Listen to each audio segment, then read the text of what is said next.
po ako kasi syempre kapag ka masyado mong ginagamit yung katawan mo, napapagod din yan. Yung pain na naramdaman ko, alam kong di ako makakasayaw. Actually nga, habang nasa hospital si ate, dinalaw namin si ate. Gagawin ko yung lahat. Kung kaya ko, sasagarin ko. Kasi last na to eh. Talagang. Ate? Ewan ko talaga ako. Lang yan? Kalma. Kaya naman natin sa tissue girl, palaban yan. Diba?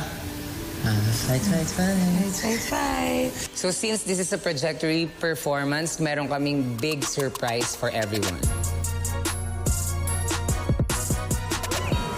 Talong ka lang ate, ganun mo lang. Ay, naku, Jiro. Kailangan bumalansi ka talaga sa kanya. Hawak ka lang sa akin dito. Ay, Jiro! Ate! Ate Sugar, mahal kita kasi nagpaka-ate ka at nagpaka-mama ka sa akin. Mahal kita kasi wala akong anak na lalaki. Aray, huwag mo kong tulak. Alam mo, sa'yo akong matitegi bambam.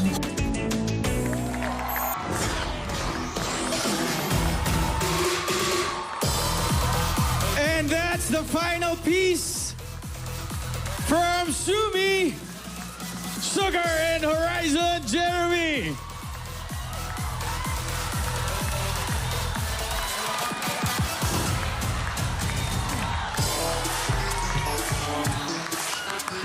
Medyo nakaka-emosyonal yan.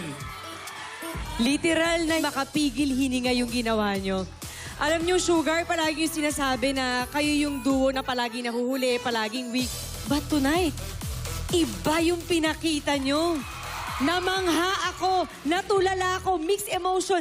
Nandun ako sa naiyak ako kasi yung sinasabi nyo weak kayo, hindi ko makita tonight. Kino-question natin yung duo nyong dalawa na bakit kayong dalawa. Pero kayo yung nagbibigay saya gabi-gabi sa Stars on the Floor sa kakulitan yung dalawa. At tonight, masasabi ko talaga na yung performance nyo ang hindi makakalimutan tonight sa Stars on the Floor. Grabe! At para sa akin bahala kayong dalawa. But tonight, kayo talaga ang tatatak sa puso ko.